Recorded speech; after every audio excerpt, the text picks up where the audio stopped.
"Let he who is without sin cast the first stone."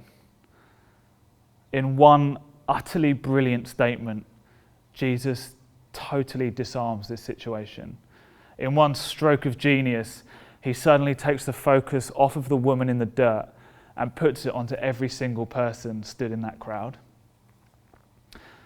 You know, it'd be easy to look at this chapter and think that what Jesus does here is he just speaks into the conscience of every person in the crowd, and as they hear his words and they're forced to think back over their life, they realise that they too are sinful people, and what right do they have to condemn this woman?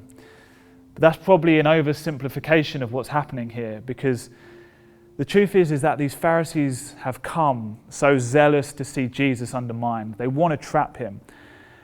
And so probably what Jesus does here is he uses the very card that they've used against him to save this woman. They come to him with the Mosaic law. They demand that she must die to fulfill it.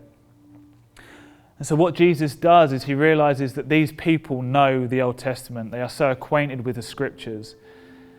And so when he says, "Let he who is without sin cast the first stone," he knows that they know that the Old Testament says things like in Ecclesiastes, "Surely there is no one on earth who does good." Later it says, "Surely there is no one who hasn't gone astray." These Pharisees would have known that it would be a deeply shameful thing for them to stand up and basically say they are without sin. If they were to be the person who picks up the stone and throws it in this moment, they declare themselves to be sinless. A deeply shameful thing for them to declare. And so they're forced to walk away. There's nothing left for them to do. But in this encounter, we see a beautiful demonstration of the Easter story. Because you see, the story starts with the woman in adultery. All the hate, all the focus, all the humiliation is on her. But we know that if you want to make enemies, you just need to humiliate the most powerful person in the room.